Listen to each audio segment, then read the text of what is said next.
and good evening, everyone. I hope you are having a wonderful Sunday. I am Lynx from Norway. And yes. Hello, everyone. I'm Katrina. I am from the UK. Having a wonderful Sunday. Likewise, hope you're having a wonderful Sunday. Welcome, everyone. And yes. Hello, how are we doing? I'm Katrina. I am from the UK. Hey, thank you for hosting Ferocious Chihuahua. So hope you're having a wonderful Sunday. Welcome, everyone. Thank you very much indeed. I'm just going to let Katrina speak for a bit because I have some weird audio stuff going on. So. Oh, cool. Thank you for hosting Ferocious Chihuahua. Well, today we have the subject of Nøkken or Nøkken, if that's how you pronounce the O with the slash to it. Nøkken. Okay. Yeah. In Norwegian. Yeah. That's a little bit similar to O umlaut. Yeah. A little bit. Or when people just go, is a bit similar to that. I want to thank Jody K for letting us use her music. We started off with Breathe. Lovely song indeed. Welcome, Ulf Ednar. Good to see you. Hello. And for Null, good to see you as always. Yeah. But we have referred to Nøkken before, and we've referred to something related to Nøkken vaguely. We've read the story of the Lyminster Nøkke, but whilst that seems to derive from the word, it doesn't actually seem to be a very similar beast to the Nøkken or the Nøkken or the Nixie or the Nick, or there's a lot of different names for them. Definitely. Yeah. Welcome, Critiqued. It's good to see you. I'm not sure if you know, but I am one of Tim Murdoch's moderators. So if you don't recognize me, I recognize you. So good to see you. And it's definitely a fat host from Ferocious Chihuahua. So yeah. I don't think I'm down with the internet lingo. I was confused. I was like, what is that word? But yes. Now it's processed in my brain what it actually means. Yes. Yeah. Hopefully it will stick. Yeah. But yes, certainly. A lot of names for these creatures. And they're generally common to the stories of all Germanic peoples, although they are best known from Scandinavian folklore. And am I right? The German Nicks and all Scandinavian counterparts are generally male. Yeah. Well, as we said with Huldra, while that is mostly female, there are males as well. But with Nøkken, it's only males, and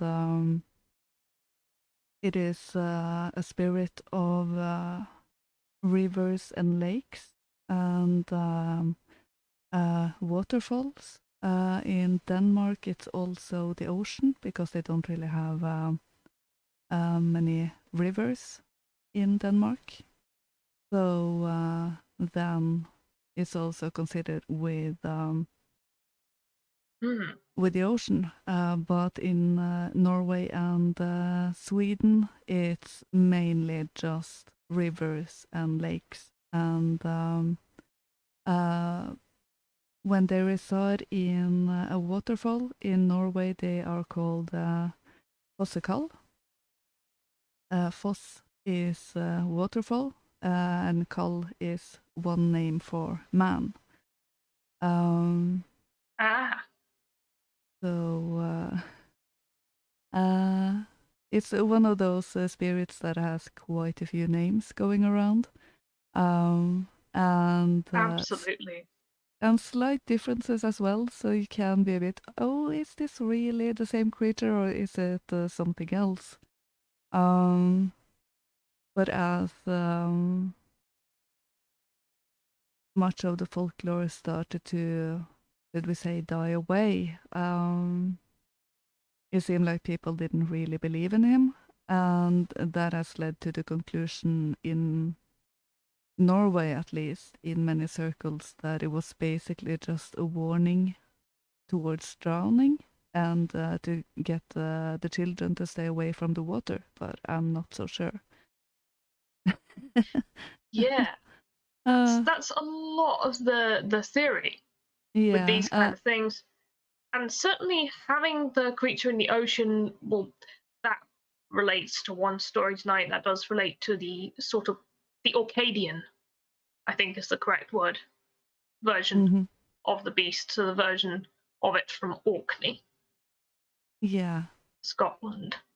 Ferocious Chihuahua just donated a diamond. Thank you very much. And asks, are Nix the original joggers? To sort of answer the question himself afterward. Never mind, they can swim. Yes, indeed. The Nix is a water creature, so I don't think it's the original jogger. No. I don't think they are Ferocious Chihuahua, but thank you very much for the diamond. Yeah. Many of the tales in Scandinavia is tied to the harp or a fiddle, and in many of the stories, if you braved the night out in the woods by a river or a lake and happened to meet Nøkken, and I think also if you sacrificed a black goat or something, then he might teach you the way about those instruments, you know. So you would come back the next day and just be the best fiddler in the world, basically. And some tales tell of their music being mesmerizing. So, you know, they could basically enchant you with their music. It was so good. So that's why I think it's a bit more than just don't go near the water, kids, you may drown. The Nøkken may take you. Yes. So, yeah. Something that I find interesting about all of these a lot of these names, they're held to derive from the common Germanic niquus or niquisi, which is derived from Proto-Indo-European again. I don't know how that's pronounced because does anyone know how Proto-Indo-European is pronounced? But they're all related to verbs meaning to wash, which reminded me quite a lot of the Scottish Biannai, which I don't know if I'm pronouncing that correctly, to be honest. But that's a female spirit in Scottish folklore, and a bit like the Nøkken, she can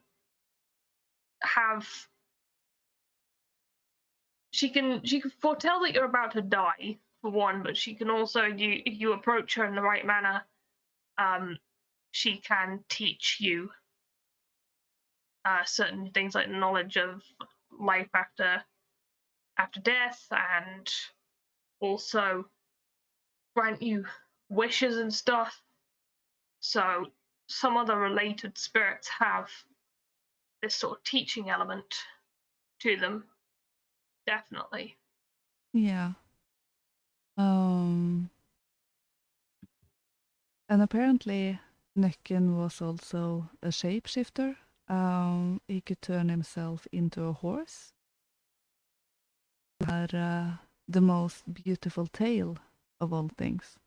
And if you touched him, you couldn't get loose. So, yeah, thank you for the host, Fornal. That is very good of you. Yes. So one story, what makes this sort of a difficult topic is because many of the stories are basically 2 lines long or 2 paragraphs, and that's the entire story. So it would basically take 10 seconds to read.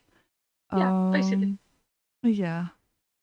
I did try to flesh one out, but I didn't manage to do that from 2 lines. But one story told, I don't remember where it was, but they used that ability to shift some rocks off a mountain or something,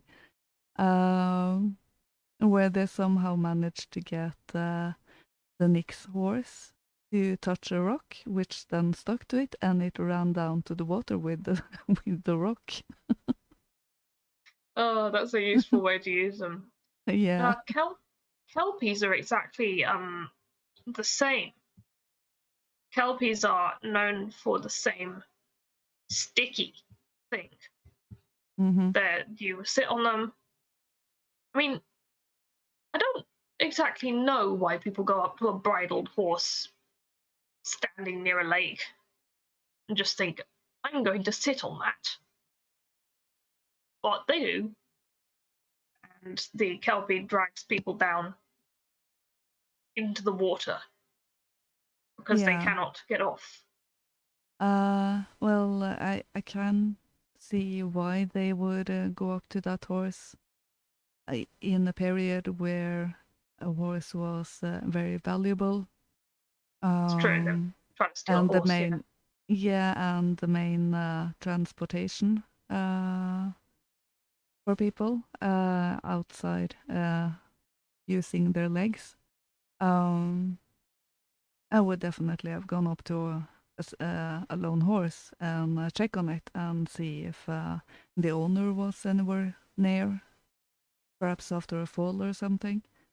So it's actually quite ingenious in that way. Yeah. Yes.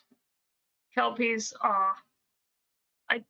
It seems to be in many stories that they are reliant on children's curiosity, because a common theme in many tales is several children clambering onto the creature's back while one remains on the shore. Mm-hmm. Usually that's a little boy, and then he pets the horse with his hand, sticks to its neck, or his finger does. In some variations, then the lad has to cut off his fingers or his hand to free himself. And he survives, but the other children are carried off and drowned, with Yeah, bits of them being found later. the Norwegian version of that is that the youngest boy, he's too short to get on the horse. So he says, um,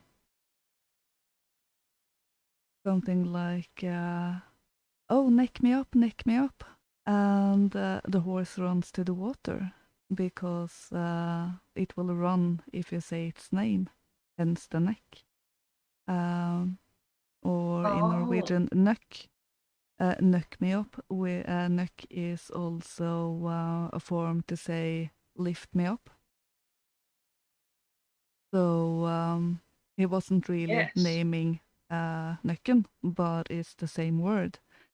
And also there was a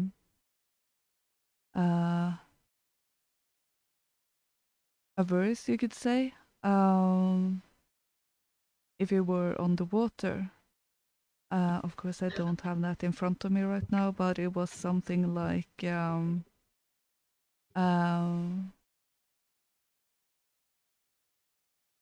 that you would throw something of steel in the water, usually a needle, and then call on Virgin Mary, and then name the Nøkken.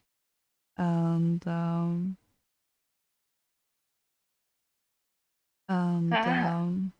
that would keep you safe on the water during a boat trip, for example. Yes.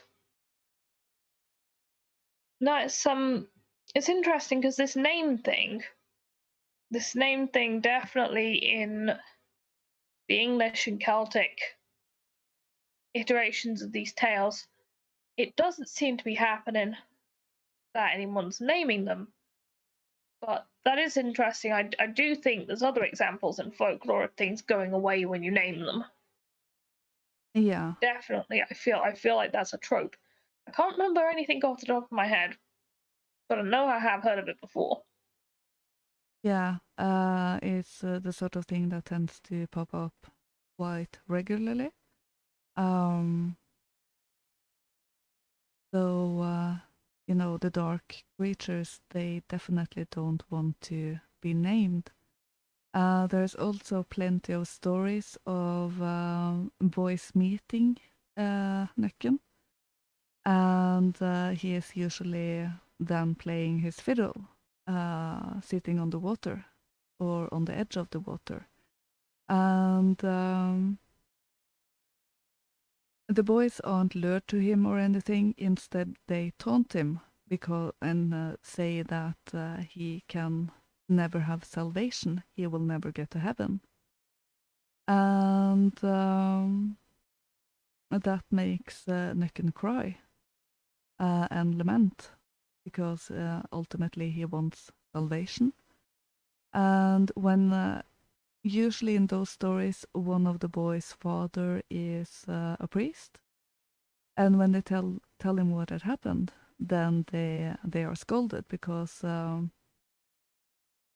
the priests say that even Nøkken can have salvation in the end, and they go back and tell him, and Nøkken is happy again. So I think that moral story is, don't assume that salvation isn't available for everyone, because that's up to God, not to you. Yeah, that definitely sounds like the moral of the story. Yeah. Ferocious Chihuahua says, I do think there are creatures our ancestors had to face that aren't around anymore, because there are just too many stories, and I tend to agree with that. At least open to the idea. Yeah. And Promethean healing believes that the earth and the sky were more active too. Well, probably they were, in terms of physically, volcanoes, continents moving. I guess they were doing that a bit more at various times. I don't know geology though. Yeah. But I feel like people are more connected with nature, so more of what is natural spoke to them. Yeah, I will also point out one legend from the Norse. It's not a legend. It's what the people said happened. In Norway and in Iceland, it said that the elves. No, in Norway, just in Norway, it said that the elves left in disgust when Christianity came. And after that, they were supposedly not seen anymore. Or maybe not in that form they had before. And there are one quite famous story from Iceland, from recent times actually, where they were building their main road across the island. And it was supposed to go over the place where a huge boulder was lying and had been lying there forever. It was known as the Elf Stone. And every machinery that came in a certain distance of that stone broke down. It just stopped working. And of course they tried numerous machines, but everyone stopped within a certain range of the rock. So in the end, they had to place the road in a circle past the rock, because they couldn't actually move the rock itself. Or that's the legend I've heard. So they seem to be around on Iceland still, at least. That's true. I've heard of roads having to be rerouted in Ireland due to the folks we shan't name. Mm-hmm. That's just a meme on this show now. Yeah, they shall not be named. Yeah, they shall not be named. The free letter. Mm-hmm. Good folk. Nice folk. Yeah, very good. We love them. Oh dear. But yeah. Well, certainly seems like something going on with that rock. Yeah. We have come to about the half an hour mark now. Do you reckon we should have a story? That could be good. Which one should we start with today? Should we start with the Nøkken, perhaps? Yeah. Let's do that. Okay. Of a terrifying monster that lives in Orkney. Okay, roll story. Tamas and the Nøkken. Tamas, like his namesake, Tam O'Shanter, was out late one night. It was, though moonless, a fine, starlit night.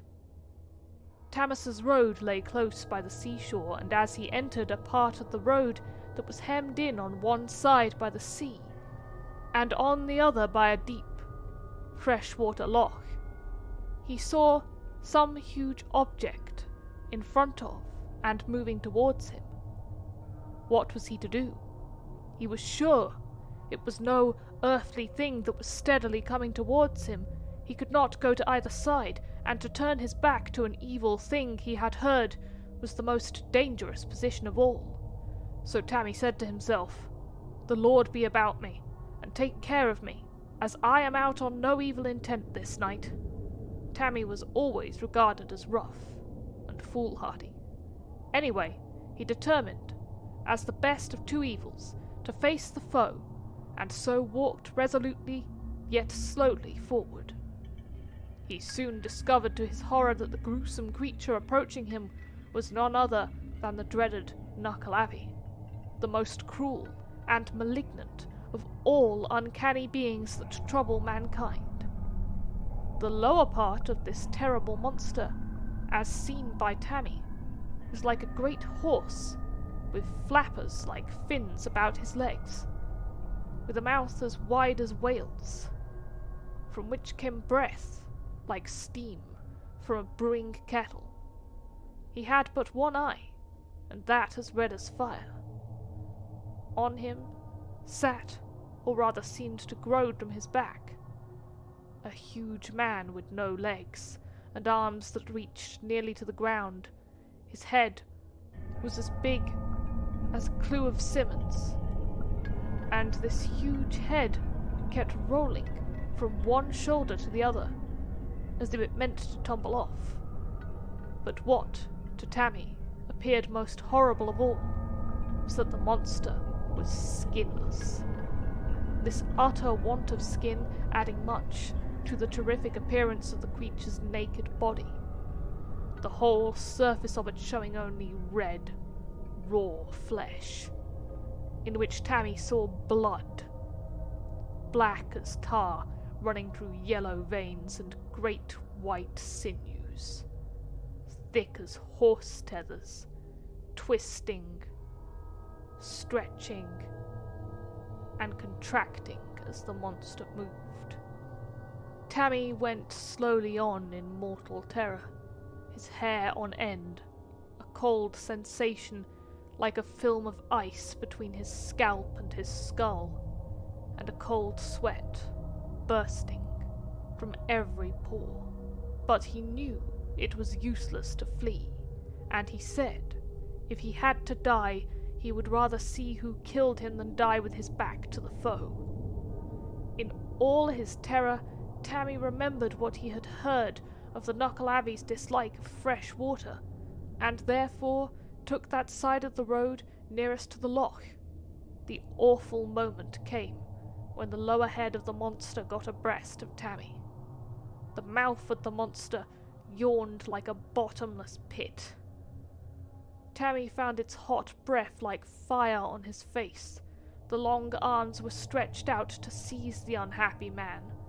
To avoid, if possible, the monster's clutch, Tammy swerved as near he could to the loch. In doing so, one of his feet went into the loch, splashing up some water on the foreleg of the monster, whereat the horse gave a snort like thunder and shied over to the other side of the road. And Tammy felt the wind of the Knuckleavi's clutches as he narrowly escaped the monster's grip. Tammy saw his opportunity and ran with all his might, and sore need had he to run, for the Knuckleavi had turned and was galloping after him, and bellowing with a sound like the roaring of the sea. In front of Tammy lay a rivulet, through which the surplus of water of the loch found its way to the sea, and Tammy knew if he could only cross the running water, he was safe. So he strained every nerve. As he reached the near bank, another clutch was made at him by the long arms. Tammy made a desperate spring, and reached the other side, leaving his bonnet in the monster's clutches. Knuckleavi gave a wild, unearthly yell of disappointed rage, as Tammy fell senseless on the safe side of the water.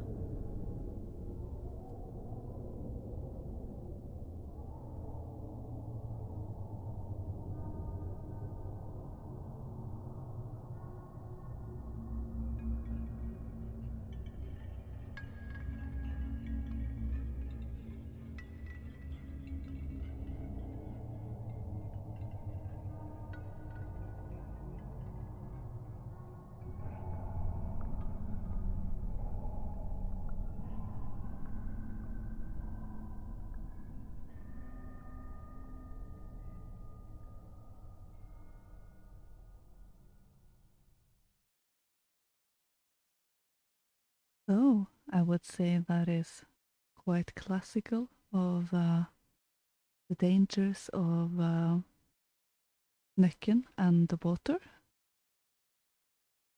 And I can definitely see why it said that the stories were a warning against drowning. Yes, I think I can definitely see that there too. Just a note there about some vocabulary in that story, in case anyone's wondering what a clue of Simmons is, which I also had no idea. Simmons are straw ropes, a clue of which was generally about 3 feet in diameter. So yes, it says it has a 3-foot diameter head, which is quite wide. Quite a horse. Indeed, very large.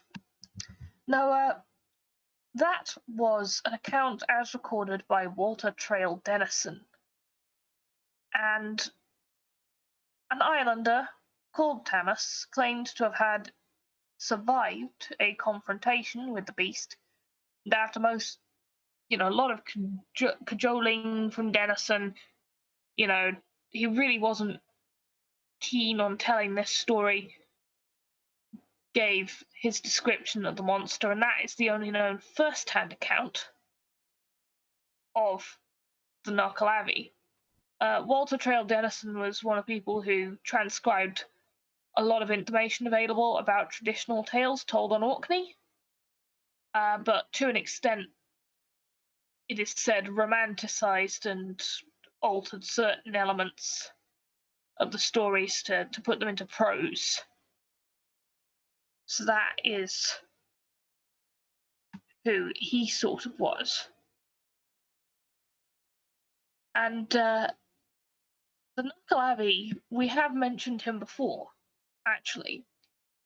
Given the strong Viking influence in Orkney, it would appear to be a fusion of maybe the Kelpie. And yes, like you say, there definitely seems to be a lot there from the Norse versions. The Narkalavi, it couldn't just go around doing whatever it wanted, though, because we have talked before about the Mother of the Sea, who during the summer months had the power to keep the Narkalavi under the sea, off the land. We referred to that in our first episode on the sea. But in the winter was when this thing would wander around and wreak havoc on the islands of Orkney. That would have been a catastrophe had it not been for one other factor that could curtail the power of this thing.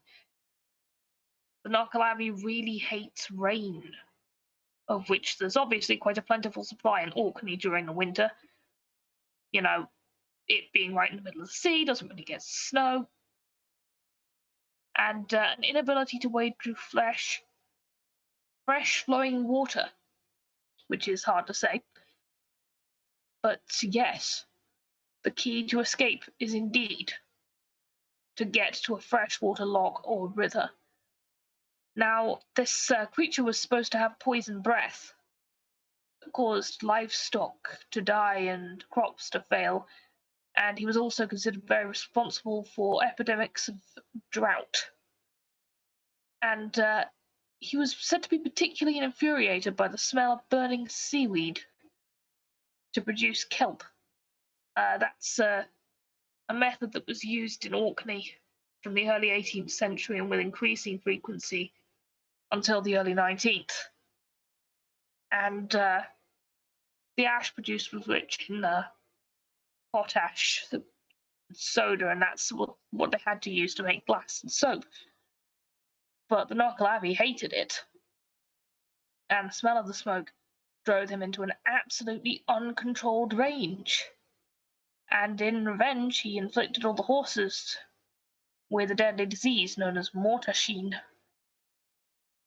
British folklorist Catherine Briggs actually has described this particular creature as the nastiest of all the demons in Scotland's Northern Isles.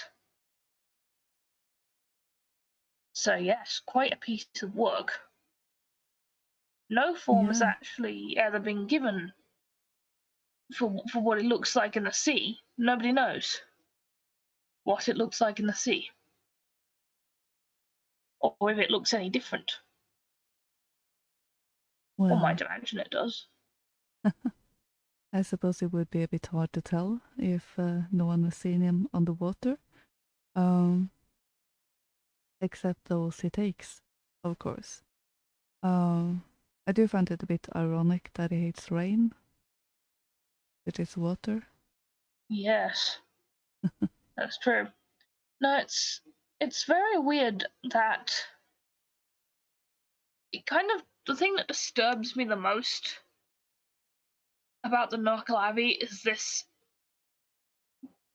symbiosis thing of the two stuck together organisms. Mm-hmm. And you kind of just wonder if that has something to do with some sort of melding of a human and a water horse, because they do stick people to them. Yeah. That's particularly kind of gruesome, and the account there certainly very sort of evocative about just how horrible and slimy this thing is. Yeah. I've come across one other instance of humans getting stuck to an animal, and that is to a goose. There is one Norwegian tale of it. I don't know if there. Oops, I'm sorry. I don't know if there are any other Scandinavian stories, but there's also one German story with that.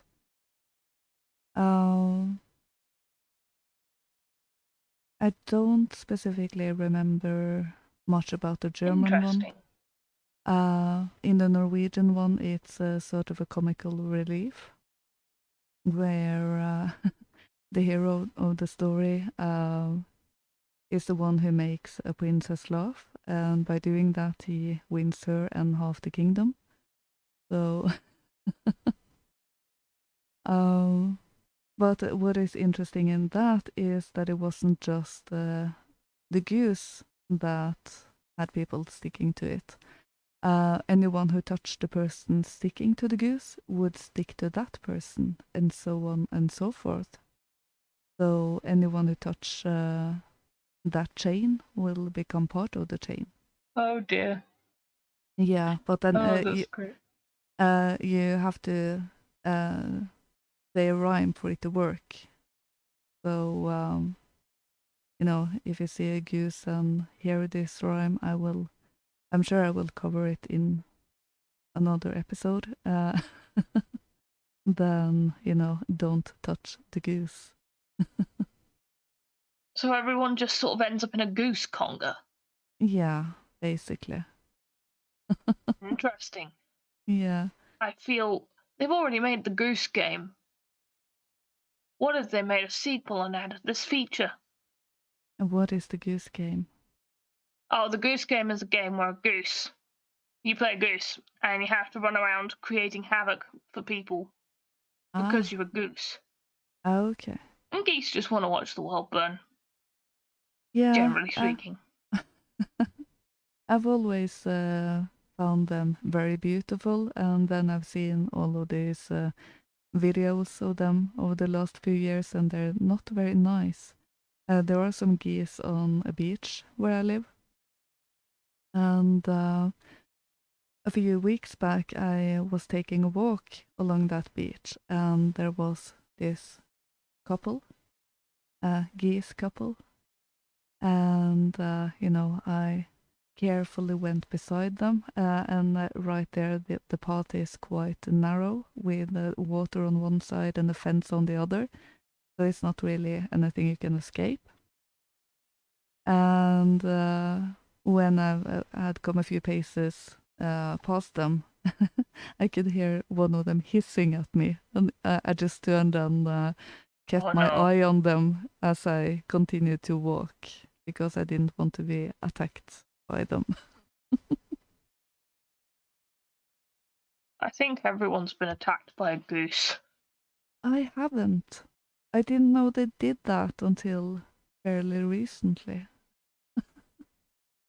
I've been attacked by a goose. Not majorly attacked. When I was a kid, it bit me. Ah, they seem to do that. Yeah. I don't know why they're so aggressive.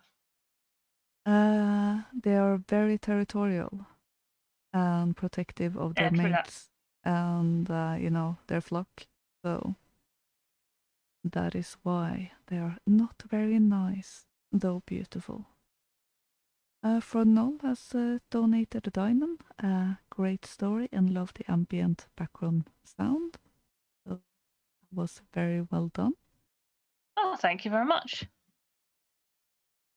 Yeah, it was a fun account. I thought, definitely. Mm.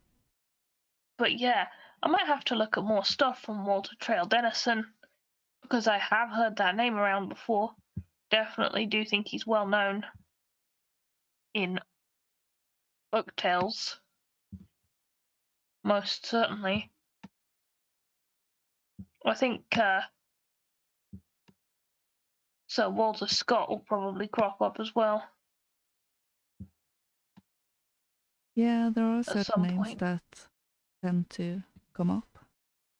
I Mhm. need to see them several times before I'm able to pick up on it because I'm very slow when it comes to names. So Same. Very much same. And Catherine Briggs is a name that I've seen knocking around as well. yeah, for me it's either faces or names, but not both. And faces more easily than names. So in the internet world, Yeah. I usually recognize people by the avatar rather than the name at first. Yep. Yeah. Yeah, it's kind of weird when you get so used to seeing someone's avatar, it's the only image you have in their head of what they might look like. Yeah, and then they go and change it. Oh dear. That is Yeah. the ultimate betrayal in the internet world for me, at And then you least. can't recognize them anymore. Yeah, don't know who they are. Fornall's aunt kept horses. Ah, That's nice. Yeah, they look beautiful until they show their teeth. have a Yeah. horse bit you as well? I've never been bitten by anything, I think. I've just had, cats bring their teeth to my skin just to say, don't do this, and that's it. I don't know. Animals don't seem to bite me. I must be very, very nice. You must be. Yeah. Either that, or you give off "don't mess with me" vibes. Maybe. I'll take 50-50 of that. For normal, they look funny when they eat an apple out of your hand. Yeah, they're very beautiful and graceful until you see their huge, huge comedy teeth. Yeah, I think it's quite funny to see when they eat anything because their lips are so long and very agile. So, they usually pick it up with the lips. So yeah, they can they just sort of smooch a carrot out of your hand. yeah. It's funny. Yeah. Yeah. Well, horseback riding is indeed wonderful fun. Yeah. Except if you accidentally sat on a kelpie, in which case it's not fun for long. No, definitely not. But yeah. Or if your horse have golden shoes and not enough golden nails. I was thinking we might move to the second story of tonight. And I was thinking, that's what I was thinking as well. yeah, I was thinking we could do the power of the harp. Let's have that. Yeah, that is actually a very well-known ballad from Scandinavia, from the Middle Ages. So I have read, I'm not a singer, so I'm not going to have you live through me singing.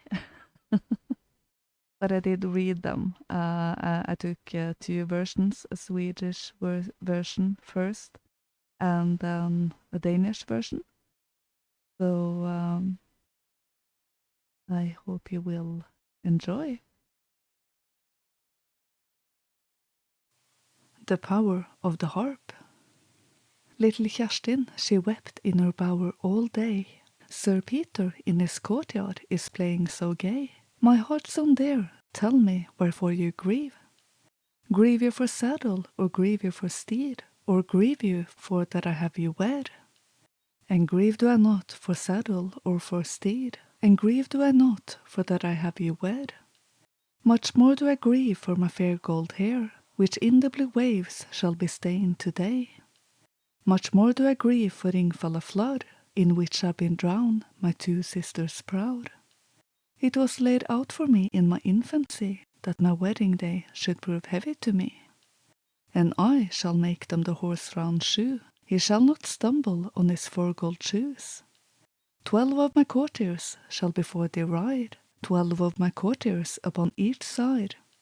But when they were come to Ringfalla wood, there sported the hart with gilded horns prowl. And all the courtiers after the hart are gone, little Kerstin, she must proceed alone. And when on Ringfalla bridge she goes, her steed he stumbles on his 4 gold shoes. 4 gold shoes and 30 gold nails, and the maiden into the swift stream falls. Sir Peter he spake to his foot-page so, thou must for my gold harp instantly go. The first stroke on his gold harp he gave, the foul ugly neck sat and laughed on the wave. The second time the gold harp he swept, the foul ugly neck on the wave sat and wept. The third stroke on the gold harp rang, little Kerstin reached up her snow-white arm. He played the bark from off the high trees, he played little Kerstin back on his knees. And the neck he out of the waves came there, and a proud maiden on each arm he bare. My heart's on there, tell me wherefore you grieve. Sir Peter would forth from the castle ride, grieving and weeping did sit his young bride. Beloved of my heart, wherefore sorrowst thou so? Art grieving for saddle, or steed black or white? Or because I have wed thee, art thou in this plight? Dost sorrow because little wealth I have got, or dost sorrow because thine equal am not? I sorrow not because little of wealth thou hast got, nor grieve I because thou mine equal art not. Dost sorrow because thy fond father is dead, or dost sorrow because thou art no longer a maid? I grieve not because my dear father is dead, nor sorrow I because that I am not a maid. I grieve and I weep, and to grieve I have need. I know but too well what for me is decreed.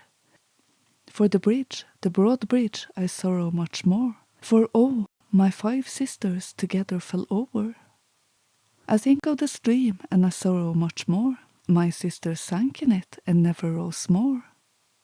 My dearest, cast sorrow aside, before thee shall 12 of my merry men ride. Before thee shall 12 of my merry men speed, and I will myself hold the reins of thy steed. And when they arrived in the green forest shade, a hart they beheld at gold tables that played.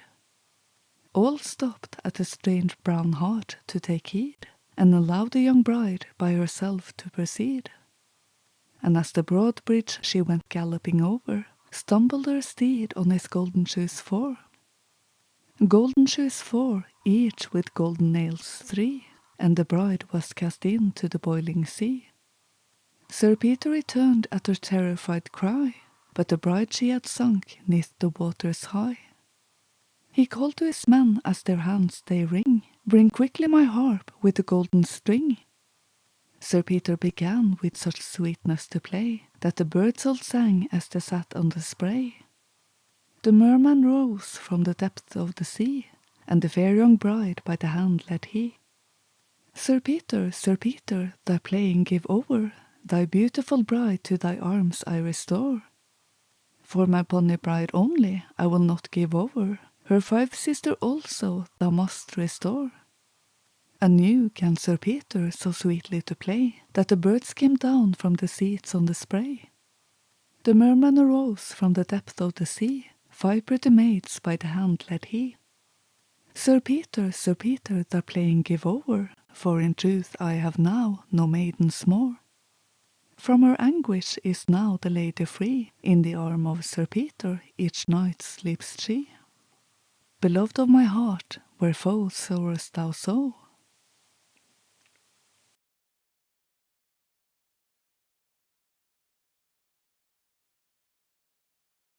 So that was the old Scandinavian ballads.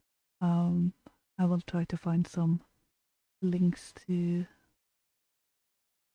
the singing versions of it. I did want to do both of them just to highlight some of the differences. The general story in this is that you have a young man and his either his new wife or betrothed. If they haven't yet been married, she usually is on her way to the getting married, to the wedding. And in some tales it's just her. In other tales it is her and her sisters and varying numbers. In these two we had 2 and 5. It's a bit interesting number because then we get to with the girl in the song we get to 3 and 6. And for some reason she will be taken by Nøkken. It's never really made clear why he's after her and her specifically, and how she knows, or why he goes after apparently the females in that family. But there you go. So in many cases they are interpreted as a coming of age song for women. In that they have to leave one life behind and start a new one. And it can be a bit scary, I can imagine. Maybe not in our days anymore, but definitely in those days. Where you don't, maybe you don't really know what you're going to, it's nothing like it is today. When you went to get married, you were going to get married. In some of the songs, her family is against the marriage, but she still chooses him. Here named Sir Peter, or as I continually said when I was trying to read it, Saint Peter. That was really annoying trying to get it right. It's just kind of automatic sometimes, especially because Saint Peter is one who keeps cropping up in folktales. Yeah, so when suddenly you have Sir Peter instead, you're listening back to the recording and, oh, shoot, I said Saint Peter instead. Yep. Yeah. I'm not really sure what to make out of the shoes missing one nail, and both shoes and nails being made of gold. Maybe that they hadn't full luck with them. Something was missing, so the horse stumbles. So the start of their marriage stumbled. And also it's a reversal of the Nøkken myth that we usually hear, in that the protagonist already is a master harpist and he can play the birds out of the trees. Some version he, you know, all of nature is captured by his music, and is able to play not only his bride but her sisters out of the grip of Nøkken. And that, interestingly enough, also ties it to the Orpheus myth from Greece. I had I read through that one before during the week, and there is definitely quite a few parallels there. With Orpheus being a master harpist, he has learned that from his father Apollo, and his mother is one of the 9 muses, the main muse. I don't remember her name at the moment. And then he gets married, but what is her name? She has one of those names that are impossible to remember. Eurydice, Yeah. I think it was. Oh, Eurydice? Yeah, I don't know if Eurydice. that's how you pronounce it. Yeah, something like that. And then there comes another man shortly after their wedding and scares her. So she starts running and is bitten by a snake and dies. And Orpheus is lost in grief and petitions Zeus for permission to go down to Hades and ask for her release. And he's able to go down there and get to the throne of Hades and Persephone. And Persephone remembers her life before being taken by Hades. So I do think that plays a part later on. And he is granted his bride back under one condition, and that is that he won't look at her before they are back in the land of the living. And yeah. Then he is barely there. It's no longer all dark around them. You know, he's been hearing her footsteps behind him, and he is, so excited, so elated, and then doubt comes into his mind, and it grows and grows the closer he comes back to our world. And when he's nearly there, when it's the lighting is like at dusk or something, he thinks to himself, we're close enough now. I can turn around, and he turns around and she is snatched back. Basically evaporates in his hands and taken back to Hades. And he goes back to the world of the living and basically just playing his harp. And he affects everything around him. Nature, the gods, people, the animals, everyone is affected by his music. He's basically a magical harp player. And then Jason comes and asks him to go out on a adventure with him, and Orpheus agrees and becomes one of the Argonauts. So there's definitely some connection to that story, I would think. It does sound like it.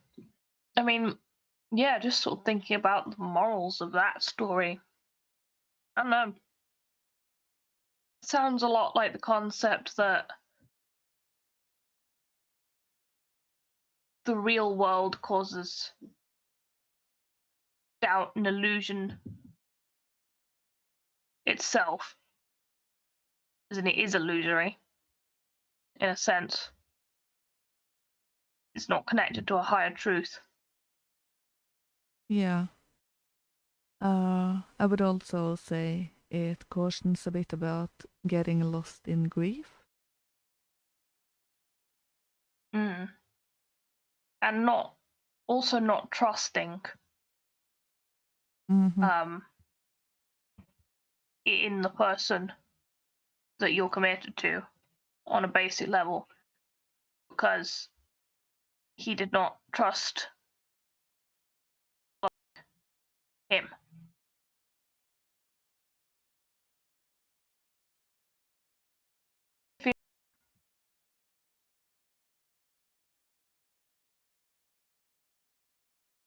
Yeah. I was trying to stop, but apparently my computer didn't want it, so it saved it instead.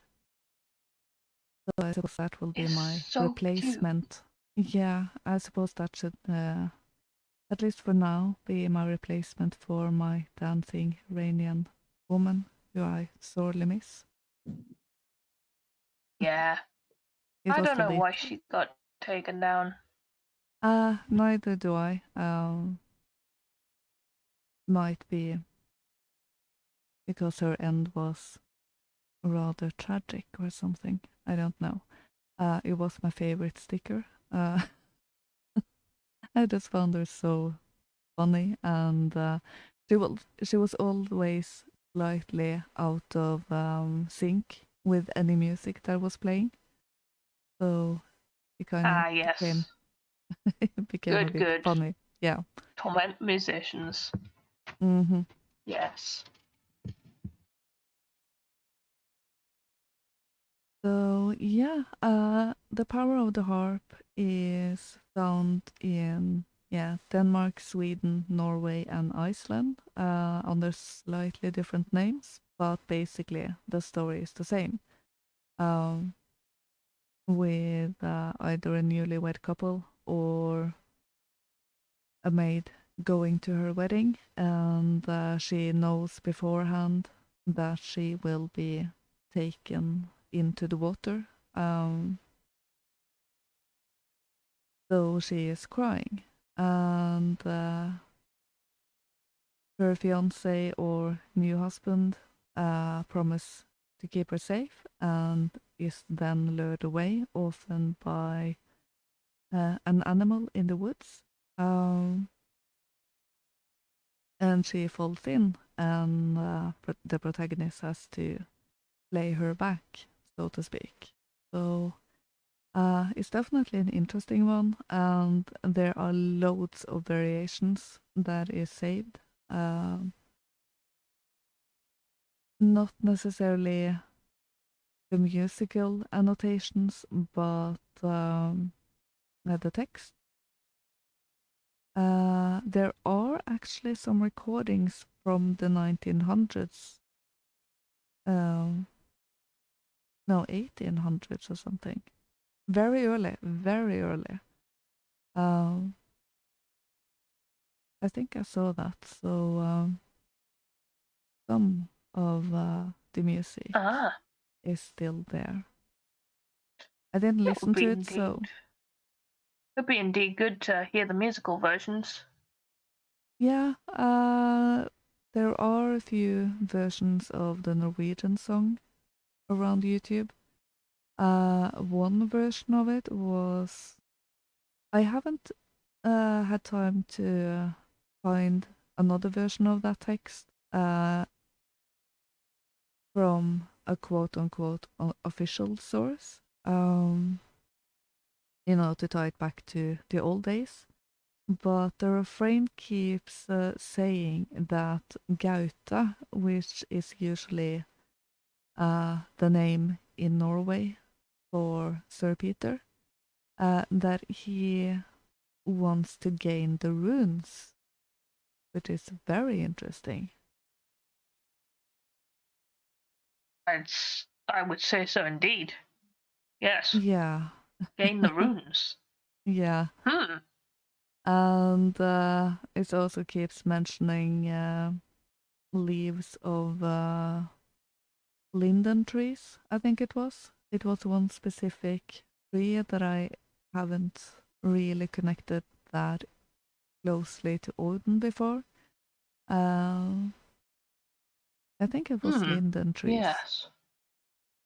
So I think I I might don't know have much to. about that. Neither do I, so I might have to check that out. There are so many things to check out. It's a bit of a mind-blowing thing sometimes. So Absolutely, yeah. So much symbology. yeah. I also took a look at Beowulf because Nøkken has a lot in common with Grendel, which is the first foe Beowulf has to conquer that we see in the text. He has been on adventures before.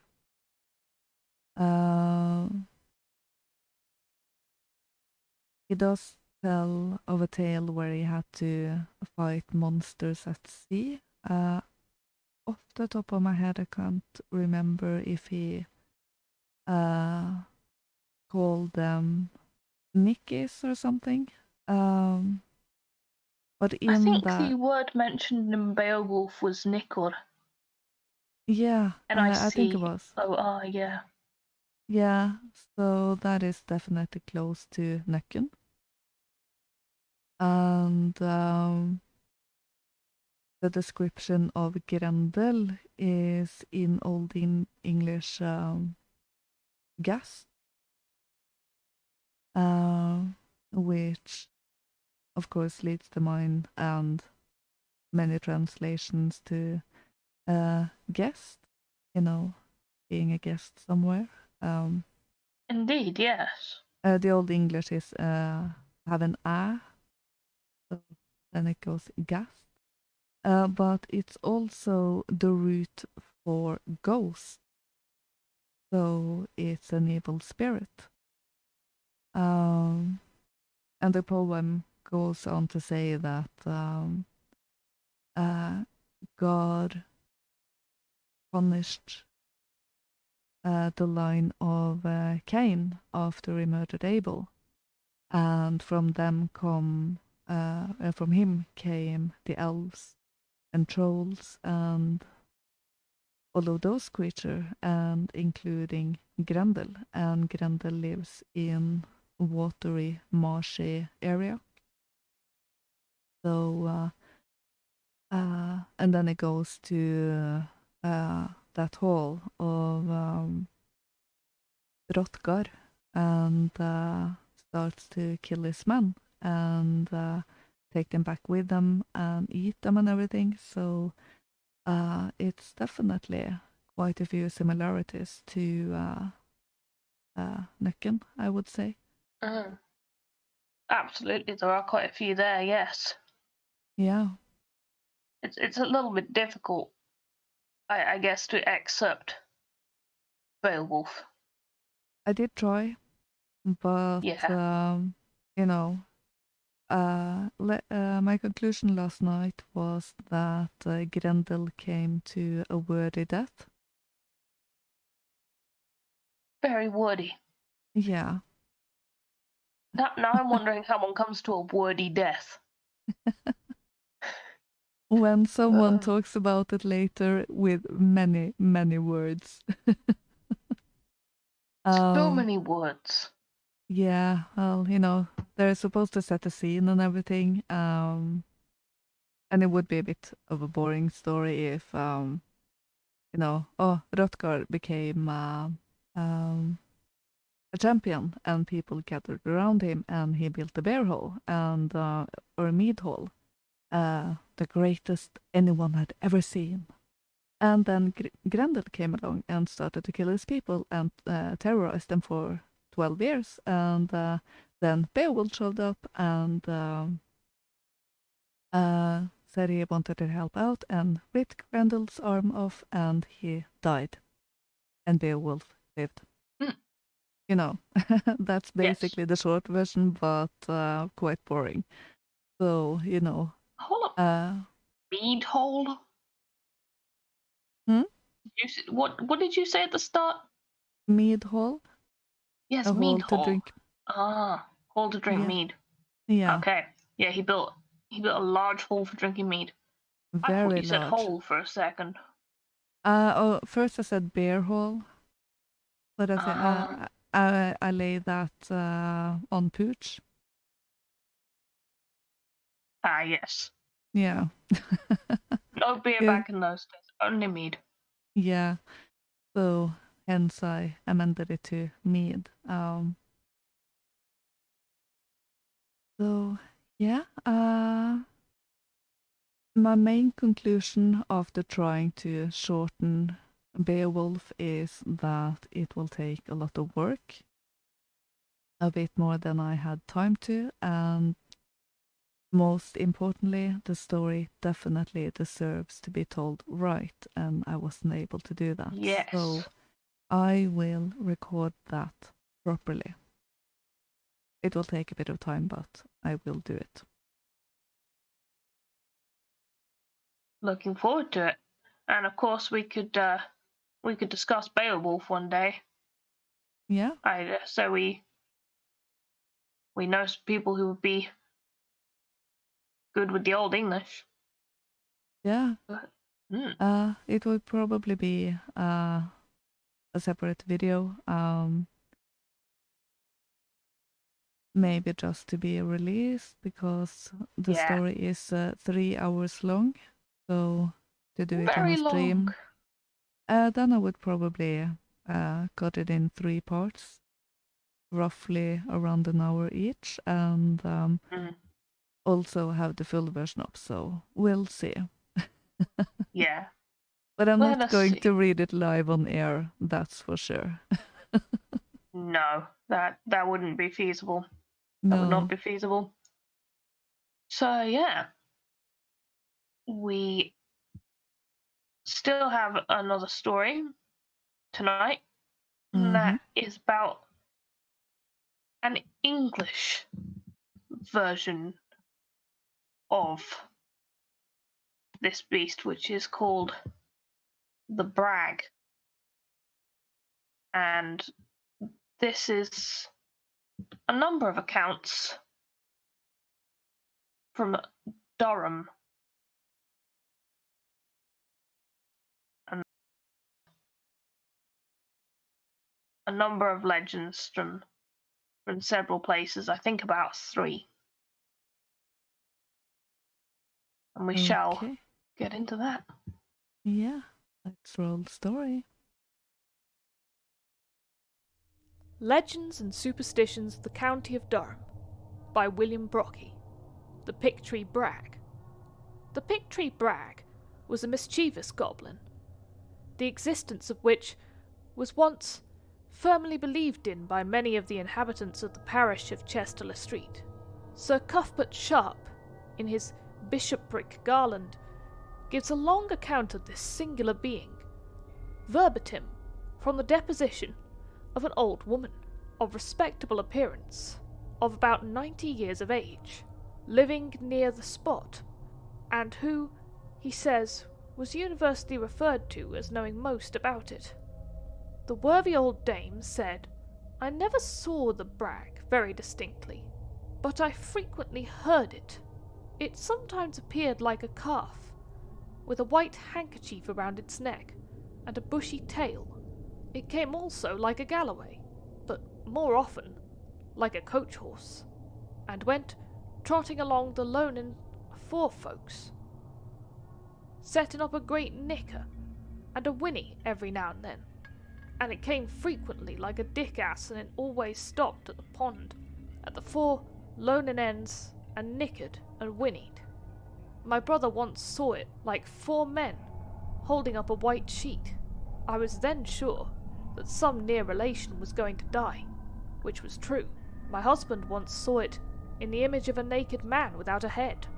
I knew a man of the name of Berwick that was so frightened that he hanged himself for fear of it. Whenever the midwife was sent for, It always came with her in the shape of a Galloway. It is now many years since the brag was last seen. The humble now brag. Old Mrs. Anne Avery, who died about 45 years since the age of 75, used to tell Mr. William Hurrell, my informant, that when she lived at Hummel Now, near Sedgefield, a young married woman, she frequently, when sitting up waiting for her husband to come home, heard strange noises outside the house at midnight, as if all the horses and cattle about the place were broken loose, and running amuck at each other. The first time she heard this noise, she called upon the servant man and made him go out to see what the stir was all about, but the lad soon came in to say that there was nothing, either to hear or see. After a while, Mrs. A got quite accustomed to it, and expected to hear it every night when she had to sit up, but she never altogether got over her fears. Indeed, she said she was frightened most awful. It was sometimes as if the very doors and windows of the house were being driven in. Mrs. A believed in this strange story as firmly as she did in any incident of her life. No explanation of it, I need scarcely say, could she give.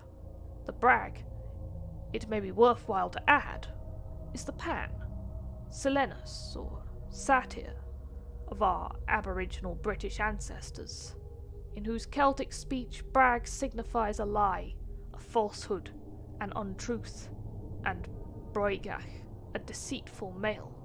The appropriateness of the name, in the case of the goblin, being its ability to assume all sorts of shapes and disguises, so as to terrify and mock those who encountered it.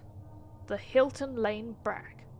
In the palmy days of Keeldom, when the road leading from Sunderland to Hilton was commonly called the Keelman's Lonan, the men used on their customary walks at night up or down to be encountered by a supernatural being, which sometimes took the form of a dog, at other times that of a calf, at other times again that of a Galloway, and occasionally that of a woman, and was wont to accompany them all the way from Lawson's Farm or Highford to a place called Glower, where they first came in sight of Sunderland. It there disappeared. Many of the old stagers whose memory went back as far as 60 or 70 years ago would affirm this to be a positive, undeniable truth. When a Galloway, the brag, nickered, Mr. Hurrell tells me he knew an old man named Tommy Roundtree, who he said had heard it many a time. The Nicky-Nack Bridge Goblin. Many years ago, when there was no public house either in the village of Tudhoe or nearer that place than at Sunderland Bridge, a company of reapers had assembled at a farmer's house to enjoy a mell supper. A good supply of spirits and ale had been laid in, but either the party was larger than had been expected, or they drank more freely, for the supply was exhausted before the reapers were satisfied.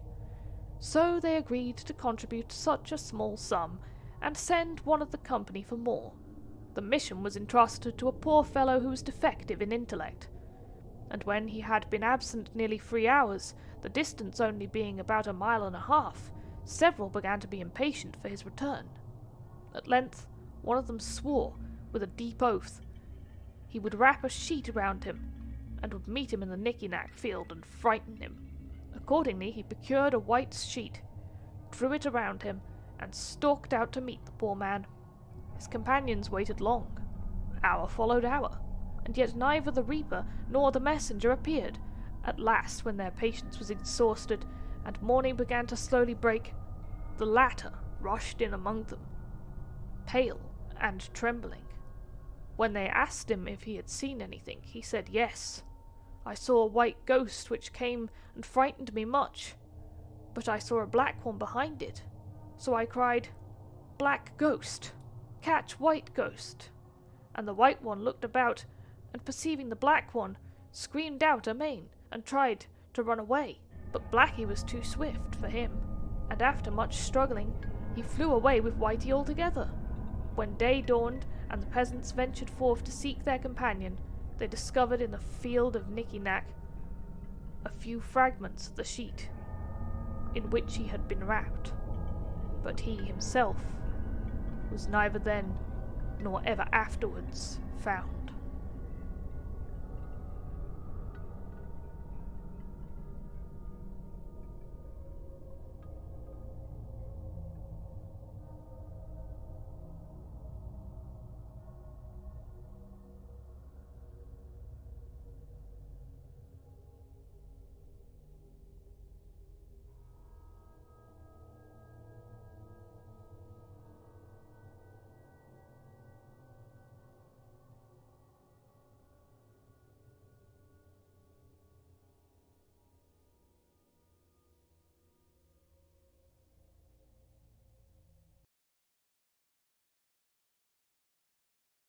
So yeah, that was a few quite scary stories from Durham.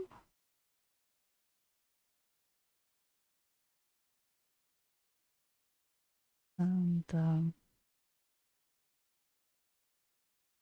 yeah, Hello. My cat has just Hello. came onto my lap, so Oh dear, your cat's in your lap. yeah. I struggle to find my mute button. That is an elusive button. Yes, it never quite seems to be in the place where you need it to be when you want it to be. It doesn't technically move, but and also it's not where you saw it last, seems at times. yes, at times it is. Yeah. Yeah. So that was a collection of encounters gathered by folklorist William Brocky about the Brag, in specifically sort of the Durham and Northumberland kind of areas, mostly Durham, I think. Now, I'd just like to talk about something that was said pretty early on in that, is that Brag is like Pan or Silenus. Well, Silenus was a companion of the god of wine Dionysus, and he was a lot older than the satyrs who follow the god, and had the characteristics of a horse rather than a goat. So a group of Dionysus followers was also named Sileni, plural, and their most notable characteristics was usually being drunk. Silenus was always drunk and either sported on satyrs or donkey while drunk, and was believed that he acquired arcane knowledge and was able to predict the future. And Silenus has been associated also with Midas and stuff. So that's kind of who that is. And Pan, generally being considered a nature god. I don't know how much of that I really see in the Brag. I mean, certainly, when it says a Galloway, by the way, that is a horse. It means that the Brag has turned into a particular type of large horse that exists in Britain. So they have the horse form in common with the Norse counterparts. But a Brag is generally gonna take the form of the horse or donkey and is fond of letting unsuspecting humans ride on its back before bucking them off into a pond or bush and then running away laughing. Now, this is quite similar to a Welsh being called the Cefaldur. Cefaldur. Yes, I think that's probably the closest I'm going to get to pronouncing it. And that's believed to shapeshift and even fly, although that varies depending on region. For example, in North Wales, he's represented as being rather formidable with fiery eyes like that Knockalabi had, and a dark, foreboding presence. Whereas in South Wales, Cefaldur is seen a lot more positively. At worst, a cheeky pest to travellers, and at best you could maybe go flying on a Cefaldur. But another form of the legend also says that Cefaldurs entice the unwary traveller to ride them, fly into the air, and then drop the rider to their deaths. And brags also seem really quite similar to kelpies. That's usually described as a black horse-like creature able to adopt a human form, and they're very well known for dragging people down into the water, a bit like the brag. Sir Walter Scott, he's one of the people who claims that kelpies' range may extend to Lochs, and other people argue that that's not actually true. They don't actually refer to kelpies, because as English accounts, the distinction should stand, because there's a common practice of translating, reading kelpies into English accounts, and thus mistakenly attributing lake-dwelling habitats to them. But yeah, the brag and the kelpie and the Cefaldur seem to be very similar entities, I think. Although the kelpie seems, I'd say, more malevolent than the brag, because for the most part, it sounds like the brag doesn't really do much killing people.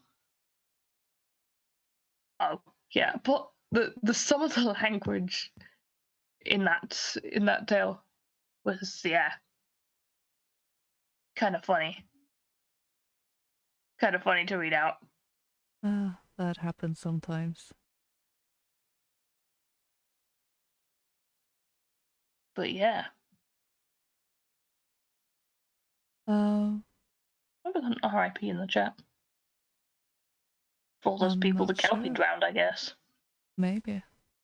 I did find it a bit interesting that the brag tends to, get people on its back and then throw them off. It's a revengeful spirit from the horse or something. The one who takes revenge for all the bad treatment against horses or something. At times you can start to wonder. I don't know. Maybe it's just trolling. Yeah. Horsing. Oh dear. Yes. Yeah, but it's certainly I think related to the Nøkken. It sounds like it. But I would say it's in the same genre. Definitely. I mean, one of the very strange forms it can take is 4 men holding a white sheet. I don't know why it would take that form, but it can be specific. 4 men holding a white sheet. And that's how you get that story, like, or a man in a white sheet. Like, that's how you get that story with the guy going out to dress up in a white sheet. But then it seems that it can also take the form of a sort of black-robed creature as well, because then he gets snatched by the brag in the form of a black shadowy figure.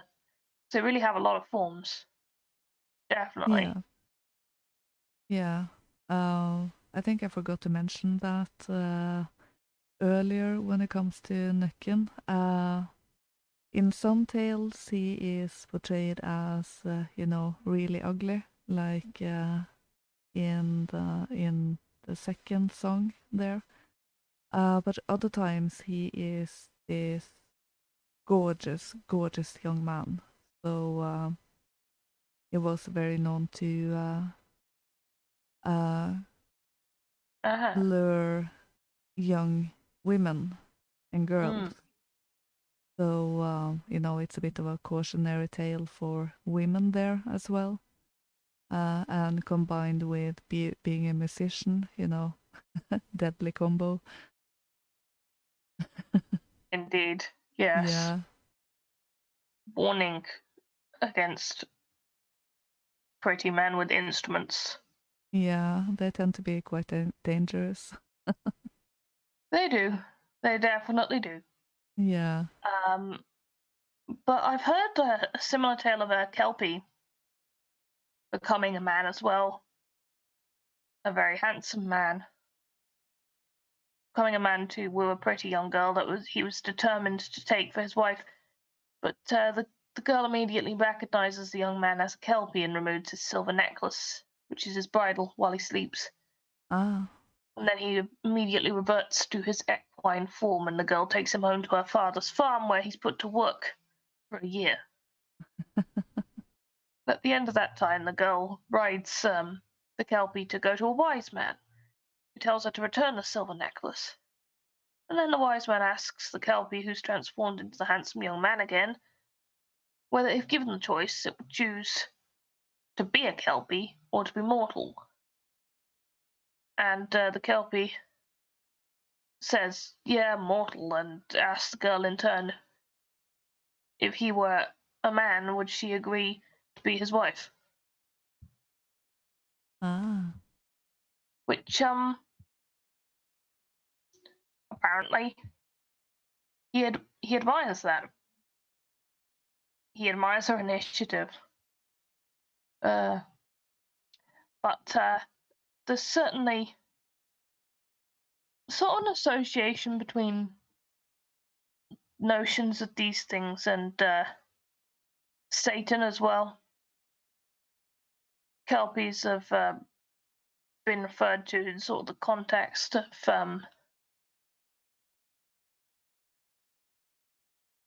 in the address to the devil by Robert Burns. He mentions Kelpies in that. Yeah. So they're definitely seen as demonic creatures. Yeah. Certainly. I tend to conflate Kelpies with Selkies. They're very similar. They've got a lot of the same letters, and therefore they can get mixed up. But I think they're actually quite different. Your Selkies, I think, are far less related to your Nøkken sort of archetype. Yeah. 4 sheets to the wind. I don't actually know where that expression comes from. It sounds like ships. Sounds like it has to do with ships. Yeah. That's what I think. That might be. That was basically putting some very large sheets to the wind, so sail the ocean blue. Huge sheets. That's what they are. Yeah, enormous. A very limited understanding of boats. Yeah. Large sheets make things move. Yeah. Yeah. But that is sort of about it that I have to say about the brag. Because they really are looking very, very similar to your Welsh and Scottish archetypes of the same thing as well. They seem to be adapted in whatever tales. I think sometimes people have very different localized perceptions of them and what they can turn into. and so they're a bit hard to piece together like that, you know? Yeah, that tends to be the case with many creatures, in that they get local variations that evolve over time, and they can even get somewhat of a new name in some cases. So it can be really hard to, pin down at times. And in particular, if the distances are large and it's fairly isolated. You see that a lot in Norway. True. We have Yankee Apple donated an ice cream. Thank you. Fornal donated 5 ice cream. Thank you. And Fornal also gifted a 1-month sub to Euphemia Signe and to Promethean Healing. Thank you very much, and welcome to our little Sparks Club. Thank you very much, Fornal. And welcome Euthymia and Promethean Healing. Yeah. Our sparks are growing. Being a spark. Yeah. Yay. Indeed. Yes. No, just sort of thinking about the derivations of at least the names with the Nøk bit in them. People think that could be cognate to Old Nick, which is the name sometimes given to the devil of Christian beliefs. And with Dinocalabi, it might be cognate to Latin Necari, to kill. So that's another sort of association there with the devil as well. Yeah. 1690 Sparky just donated a diamond. Thank you very much. Oh, thank you very much. And he's also celebrating 5-month sub streak. Yay! 5-month spark. Thank you. Thank you a lot. Yeah. It means a lot to us that loads of you are regular back here and you enjoy hearing the stories, and it's really, really cool. Yeah. Thank you a lot. And over on YouTube, King Canute says god kväll. So god kväll. And JC loves listening and thanks us for this. We're glad you like it, and thank you for tuning in. Thank you indeed. Mm-hmm. Well, yeah. And that is the extent of what I had for tonight, definitely. Yeah. Very interesting creatures, Knockers. Oh, definitely. And because his name sounds a bit unfortunate in English when I think about it. Yeah. Don't Google Knockers. Don't do that. Apparently, don't Google Powered the Harp either on Google Images. No. That is a professional tip. Do not search for images of the power of the harp. That is dangerous for your mental stability. They might do so now, but don't say that we didn't warn you. Then it's You mean dickass? Yeah, that was an interesting word to say. I think it means stubborn donkey. But yeah, an interesting one in the modern lingo. Yeah, well, the modern slang, in particular American, with what we think of as the meaning of, dick. That is quite new. So what might have been it is, yes. one meaning of an expression back in the day can be quite different today. So, but it definitely had me chuckle a bit. And I mean, in England, ass still technically means donkey. Yeah. You know, you want to say the other one, it's got an R in it. Yeah, I'm just going to let Luna out, so I'll be back in a minute. Luna must be let out. Cats will have their way. But yeah. Well, I hope you enjoyed everything. Everyone. Found those accounts to brag. Quite fun to read. Yeah, the language gave me pause in some places. Definitely.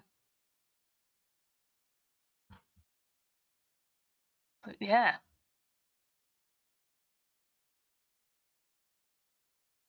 I've sort of I've got to research on the BN9 actually. I'll probably post during the week. That's a good video. Yeah. And that's she's an interesting thing of herself. Lots to be said about various Scottish creatures. Yeah. I will be posting a few links to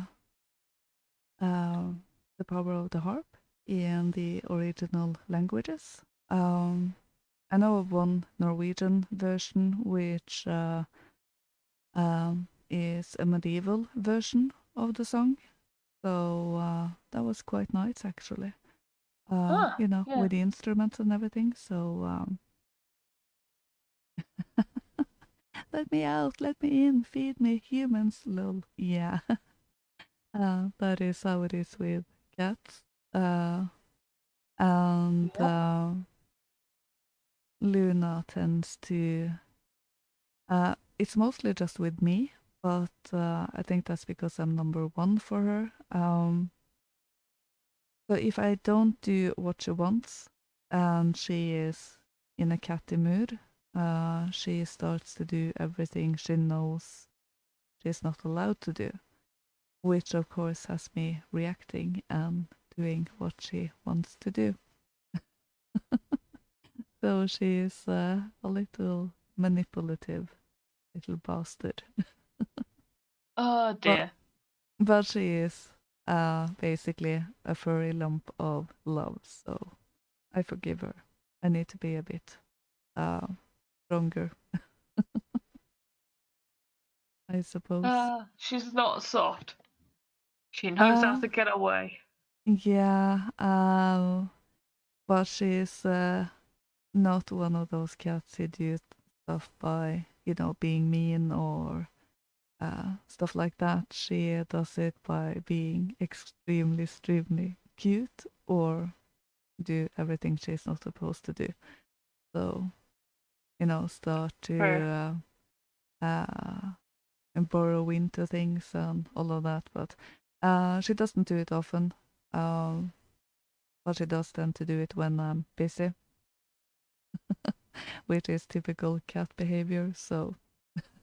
Yep. Oh, the human doesn't want to give me attention right now. Oh, well, I want it now. Yeah. Well, when it gets slightly warmer outside, we're having a cool spring this year, and I get her summer bed set up outside, which is basically a garden chair. Then it will be less of a problem because then she only comes in to eat. So that definitely helps. Yeah. Fair enough. Fair enough. In summer, she want to be spending more time outside. Yeah, so do I. My perfect summers are spent outside with only sleeping inside and go inside for making some food. Well, have a good night, everyone. And Promethean Healing reckons that we are at the dawn of a positive age. It's a very optimistic statement to end the night on. I do think it can be a bit